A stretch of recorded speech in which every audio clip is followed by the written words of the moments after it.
इंडस्ट्रोन कदान के chairman Osaka के द्वारा Japan chamber of commerce and industries के चेयरमैन मिमुरा, केजाई के chairman mister Hasegawa, Japan foreign trade council के चेयरमैन श्रीमान Kobayashi, Japan India business cooperation committee के chairman Shri Iijima and deputy chairman Shri Baba Kalyani जी,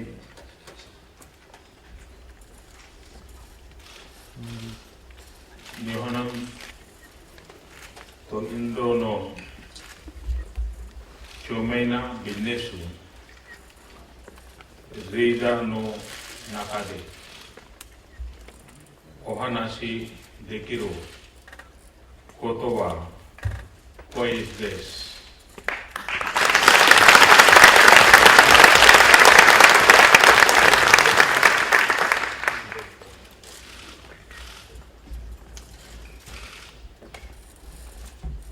अभी बड़े विस्तार से बताया गया कि मैं गुजरात के मुख्यमंत्री के रूप में कई वर्षों तक काम करके अब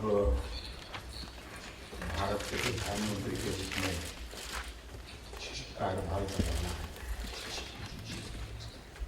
लेकिन इसमें एक सबसे बड़ी महत्वपूर्ण बात यह है कि गुजरात का काम करते समय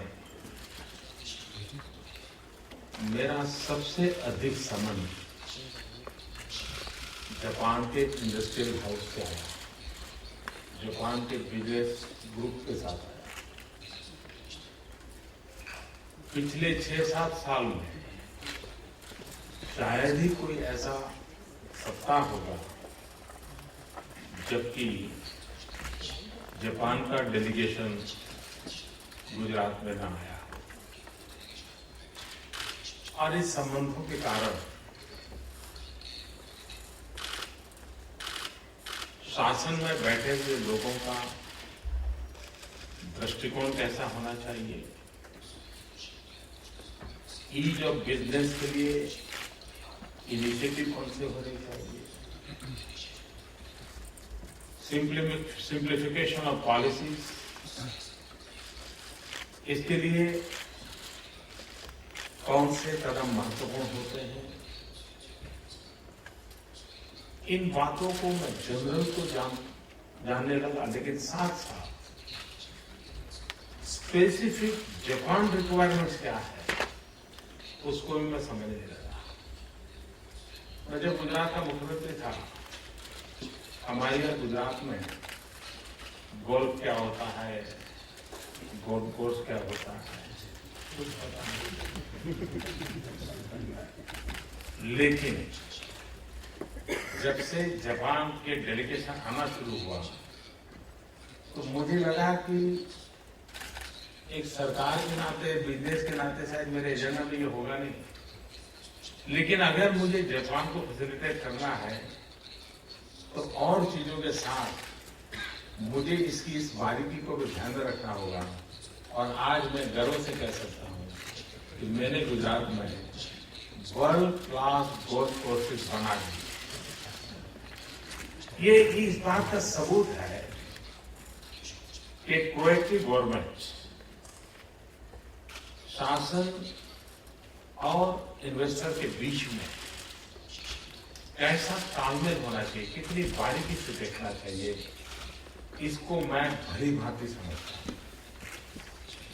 और मेरे लिए खुशी की ये भी बात है कि मैं पहले भी जापान आया हूं। आप सबने मेरा स्वागत सम्मान मुख्यमंत्री साहब तब भी किया, जापान सरकार ने भी बहुत किया।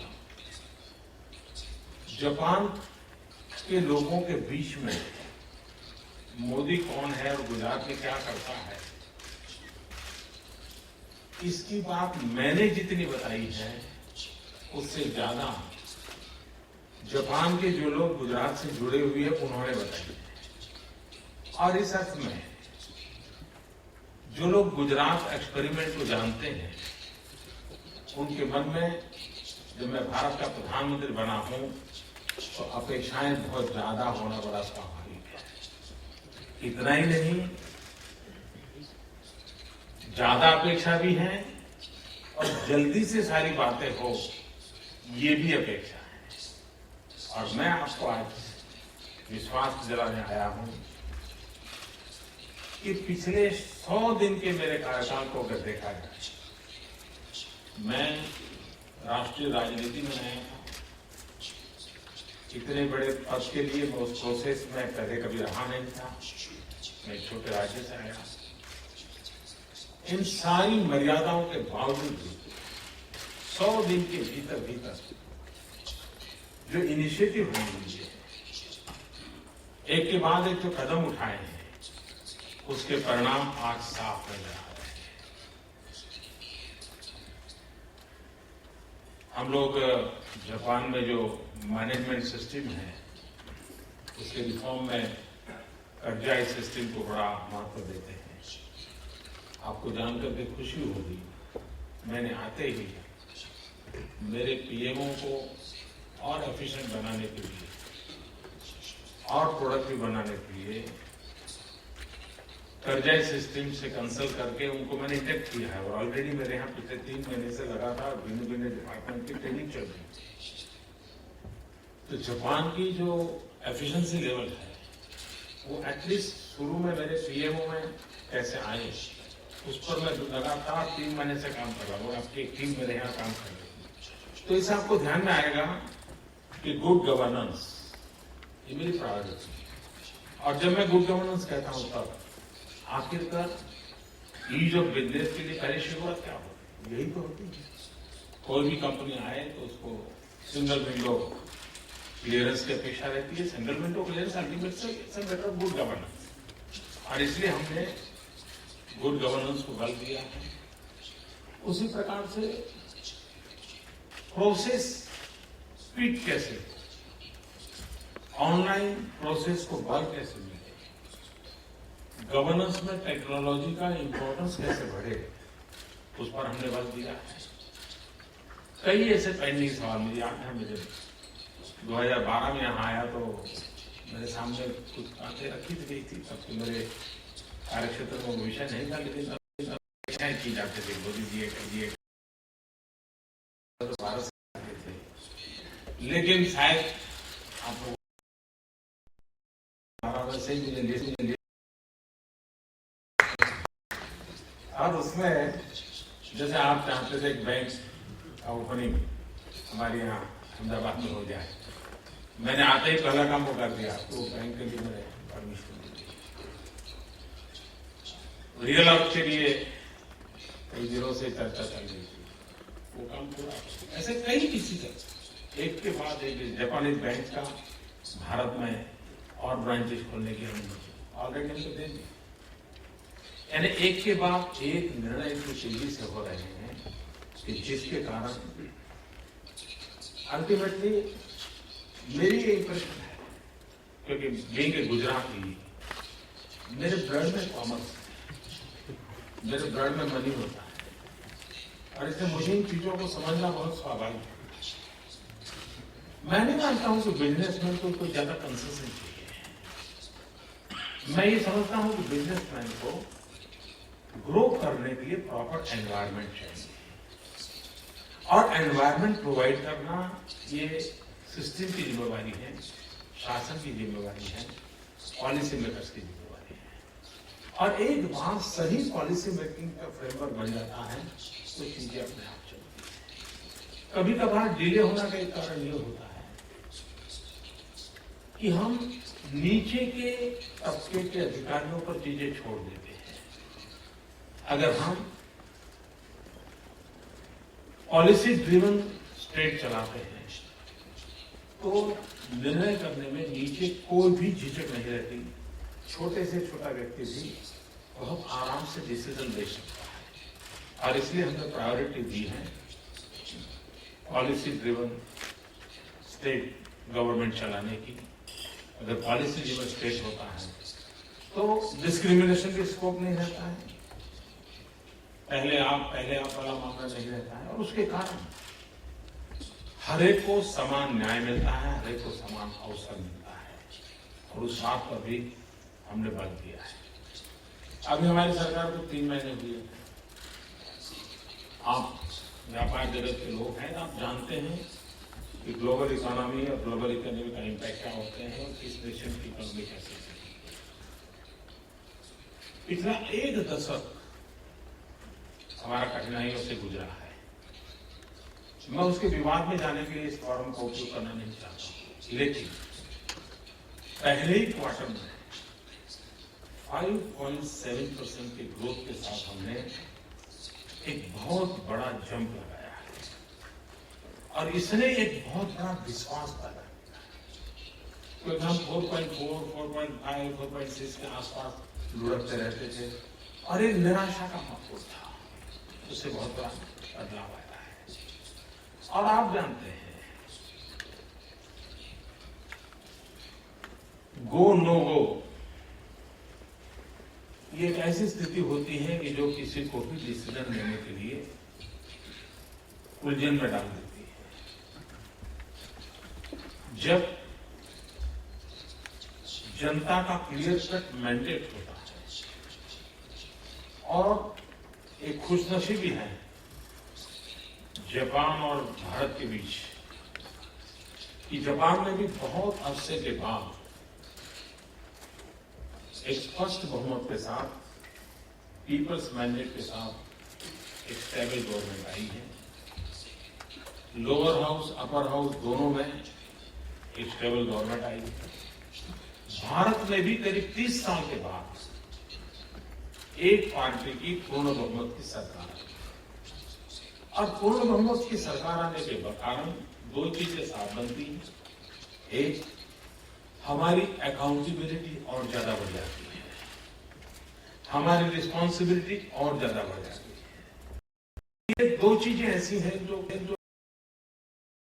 जिम्मेदारी भी बढ़ाती है, प्रेरणा भी देती है, गति भी देती है।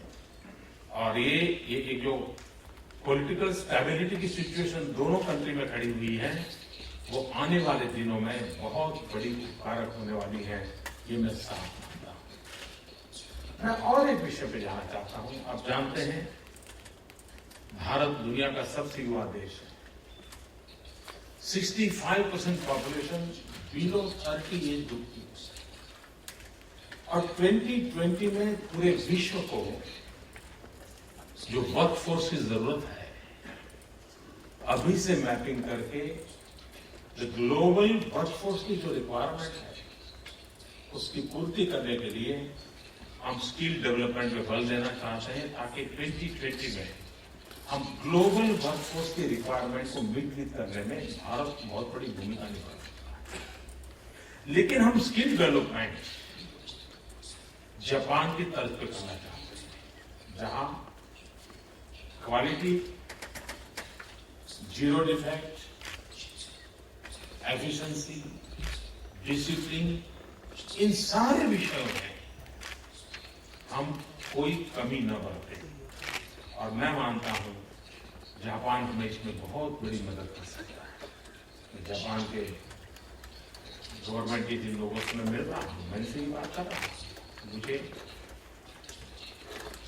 उस स्किल डेवलपमेंट के लेवल पे जाना है जो हम ग्लोबल रिक्वायरमेंट के अनुसार करें। हम ग्लोबल रिक्वायरमेंट का मैपिंग भी करना चाहते हैं, और अकॉर्डिंग टू दैट हम लोग हमारे यहाँ स्किल डेवलपमेंट पे फोकस करना चाहते हैं। उसी प्रकार से जापान के साथ मिलकर के हम रिसर्च के क्षेत्र में आगे बढ़ना चाहते हैं। मानव स्वभाव ऐसा है कि निरंतर रिसर्च अनिवार्य होती है। There is not end of the road research के क्षेत्र में, और ये अगर करना है तो दुनिया में इस प्रकार की जो इंटेलेक्चुअल प्रॉपर्टी है, उसको आगे बढ़ाने में कौन कितना मदद कर सकता है। भारत इस प्रवाह में जुड़ना चाहता है, वहां भी एक बहुत बड़ा स्कोप है। 125 करोड़ की जनसंख्या, वहां भी एक अर्ज पैदा हुई है। वे भी अपनी क्वालिटी ऑफ लाइफ में चेंज चाहते हैं। जब 125 करोड़ लोग क्वालिटी ऑफ लाइफ में चेंज चाहते, ये अर्ज भीतर से उठती है, तो हम कल्पना कर सकते हैं कि रिक्वायरमेंट की कितनी बड़ी होती है। अगर हम एक एनर्जी सेक्टर, आज क्लीन एनर्जी हमारे लिए सबसे बड़ी रिक्वायरमेंट है, क्योंकि हम तो हाइड्रोकार्बन रिच कंट्री में नहीं, और हम प्रकृति से एक्सप्लॉयटेशन ऑफ नेचर में विश्वास नहीं करते, हम एनवायरमेंट फ्रेंडली डेवलपमेंट में विश्वास करते हैं। और इसलिए हमारे लिए बहुत जरूरी है कि हम क्लीन एनर्जी के क्षेत्र में, और उसमें जापान से हम जितना ज्यादा सहयोग कर सकते हैं, जितना जापान का सहयोग हमें मिलेगा, हम ग्लोबली बहुत बड़ी सेवा कर सकते हैं। क्योंकि 125 करोड़ देशवासियों का एनर्जी कंजम्पशन की तुलना में उनकी क्लीन एनर्जी से ग्लोबल वार्मिंग को बचाने में भी उनकी मदद होना बहुत स्वाभाविक है। हम इंफ्रास्ट्रक्चर के क्षेत्र में अभी बजट में हमने काफी इनिशिएटिव लिए हैं। रेलवे में हमने 100% FDI के लिए बहुत हिम्मत लोगों ने निर्णय किया है। डिफेंस में हमने 49% का बहुत बड़ा महत्वपूर्ण निर्णय किया।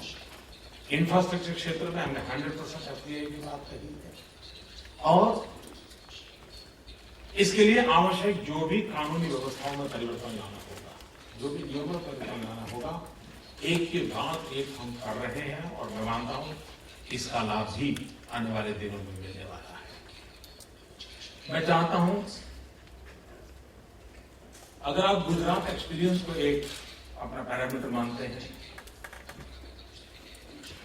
तो मैं आपसे आग्रह करूंगा कि आने वाले दिनों में भारत में भी आपको वही रिस्पॉन्स, वही सुविधाएं, वही गति और वही परिणामकारी स्थितियां मिलेगी।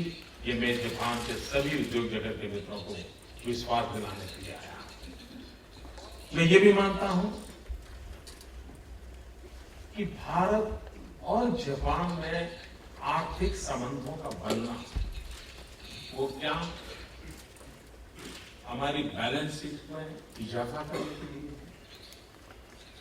क्या हमारा बैंक बैलेंस बढ़े इसके लिए, या हमारी कंपनी का बड़ा वॉल्यूम है इसलिए हमारी ऊंचाई बढ़े, ये है। मैं मानता हूं भारत और जापान का संबंध इससे भी कहीं ज्यादा और है। इस बात में न आप में से किसी को शंका है, न मुझे कोई शक है, और न ही ग्लोबल कम्युनिटी को शक है कि 21वीं सदी एशिया की सदी है। ये सारी दुनिया मानती है और उसमें कोई दुविधा नहीं। 21वीं सदी एशिया की है, ये सारी दुनिया मानती है। लेकिन मेरे मन में सवाल दूसरा, और सवाल ये है कि 21वीं सदी एशिया की हो, लेकिन 21वीं सदी कैसी हो, किसकी हो, इसका तो जवाब मिल चुका है। कैसी हो, इसका जवाब हम लोगों ने देना है। और मैं ये मानता हूं कि 21वीं सदी कैसी हो, ये उस बात पर निर्भर करता है कि भारत और जापान के संबंध कितने गहरे बनते हैं, कितने प्रोग्रेसिव हैं, पीस एंड प्रोग्रेस के लिए कितना कमिटमेंट है, और भारत और जापान के संबंध पहले एशिया पर और बाद में ग्लोबली किस प्रकार का इम्पैक्ट क्रिएट करते हैं, उस पर निर्भर करने वाला है। और इसलिए 21वीं सदी की शांति के लिए, 21वीं सदी के प्रगति के लिए, 21वीं सदी के जन सामान्य मानवीय की आवश्यकताओं की पूर्ति के लिए भारत की और जापान की एक बहुत बड़ी जिम्मेवारी है। और किसी न किसी कारण से उस जिम्मेवारियों को निभाने के लिए जन सामान्य ने बहुत बड़ा निर्णय किया है, पॉलिटिकल स्टेबिलिटी का। अब दायित्व उन चुनी हुई सरकारों का है, उन दो देशों के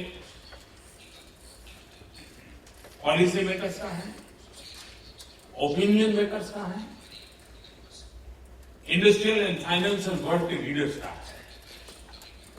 ये अगर हम कर पाते हैं तो हम आने वाले दिनों में किस प्रकार से विश्व को जाना है उसका रास्ता तय कर सकते हैं। दुनिया दो धाराओं में बटी हुई है, एक विस्तारवाद की धारा है और दूसरी विकासवाद की धारा है। हमने तय करना है विश्व को विस्तारवाद की चुंगाल में फंसने देना है या विश्व को विकासवाद के मार्ग पर जाकर के नई ऊंचाइयों को पाने के लिए अवसर देना। जो बुद्ध के रास्ते पर चलते हैं, जो विकासवाद में विश्वास करते हैं, वो शांति और प्रगति की गारंटी देते हैं। लेकिन आज हम चारों तरफ देख रहे हैं 18वीं शताब्दी की जो स्थिति थी वो विस्तारवाद नजर आ रहा है। किसी देश में इंक्रोचमेंट करना, कहीं समुद्र में घुस जाना, कभी किसी देश के अंदर जाके कब्जा करना, इन चीजों की प्रवृत्ति चल रही है। ये विस्तारवाद कभी भी मानव जाति का कल्याण 21वीं सदी में नहीं कर सकता। विकासवाद अनिवार्य है और मैं मानता हूं कि 21वीं सदी में विश्व का नेतृत्व अगर एशिया को करना है तो भारत और जापान ने मिलकर के इस विकासवाद की गरिमा को और ऊंचाई पर ले जाना। अगर इसको करना है तो मैं चाहूंगा कि इंडस्ट्रियल वर्ल्ड हो, फाइनेंशियल वर्ल्ड हो, बिजनेस सर्कल हो, हमारे इंटेलेक्चुअल फील्ड के लोग, हम सब ने मिलकर भारत और जापान की वैश्विक जिम्मेवारी है। ये सिर्फ भारत की भलाई के लिए हम कुछ करें या जापान की भलाई के लिए करें, इस कंपनी की भलाई के लिए कुछ करें या उस कंपनी की भलाई के लिए कुछ करें, यहां तक का सीमित दायरा मिट चुका है। हम उससे बड़ी जिम्मेवारियों के साथ जुड़े हुए हैं और मुझे विश्वास है कि आप ऐसे महत्वपूर्ण लोगों के बीच में मैं खड़ा हूं जो एक प्रकार से दुनिया की इकोनॉमी में बहुत बड़ा ड्राइविंग फोर्स इस कमरे में बैठा हुआ है, जो विश्व की इकोनॉमी को दिशा देने वाले लोग हैं। विश्व की इकोनॉमी में प्रभुत्व पैदा करने वाले लोग मेरे सामने बैठे हैं। इतने बड़े सामर्थ्यवान लोगों के बीच में मैं आज एक ऐसी बात कर रहा हूं जो मानव कल्याण के लिए है, विश्व शांति के लिए है, विश्व के गरीबों की प्रगति के लिए है और उस एक महान दायित्व को पूर्ण करने के लिए भारत अपनी भूमिका निभाना चाहता है। नई सरकार आवश्यक सभी रिफॉर्म करते हुए आगे बढ़ना चाहता है। मैं जापान के उद्योगकार मित्रों से एक और भी बात बताना चाहता हूं। हमने तय किया है कि डायरेक्टली पीएमओ के अंडर में एक जापान प्लस इस भूमिका से एक स्पेशल मैनेजमेंट टीम में क्रिएट करने जा रहा हूं जो एब्सोल्युटली जापान को फैसिलिटेट करने के लिए डेडिकेटेड होगी और उसके कारण उनकी सुविधा बढ़ेगी। एट द सेम टाइम हमारे यहाँ जो इंडस्ट्रियल कामों को देखने वाली जो टीम है उसके साथ हमारी टीम में मैं जापान जो दो लोगों को पसंद करे उस टीम में मैं जोड़ना चाहता हूँ जो परमानेंट उसके साथ बैठेंगे, जो आपकी बातों को बहुत आसानी से समझ पाएंगे और वो हमारी निर्णय प्रक्रिया के हिस्से होंगे। ये एक ऐसी सुविधा होगी जिसके कारण जैसे ईज ऑफ बिजनेस है तो ईज फॉर जापान भी हो जाएगा और इस प्रकार से एक स्पेशल इनिशिएटिव भी लेने का हमने निर्णय किया है।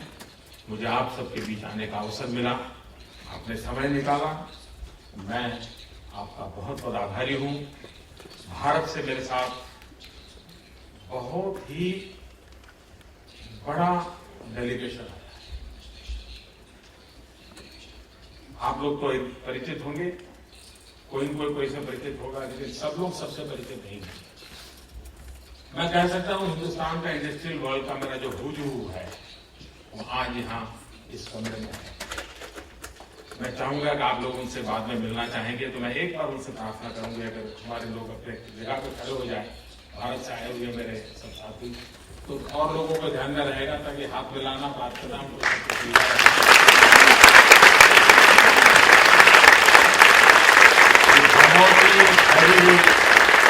बहुत ही भव्य मेरे देश की टीम है। मुझे भी कभी मिलना है तो मुझे इनसे समय लेना पड़े, इतने बड़े लोग हैं। मैं सबका भी आभारी हूँ कि मेरे साथ वो आए हैं और भारत की प्रगति के एक महत्वपूर्ण मेरे हिस्से हैं। We are a partner. हम सरकार हो और अलग ऐसी भूमिका मुझे मंजूर नहीं। हम सभी एक पार्टनर हैं, पार्टनर रूप से आगे बढ़ा रहे हैं और मैं चाहता हूँ जापान और भारत पार्टनर बने, हम मिल सके एशिया के लिए और एशिया के माध्यम से विश्व के लिए विकास के मार्ग पर आगे बढ़े। इसी अपेक्षा के साथ फिर एक बार आपका बहुत बहुत धन्यवाद।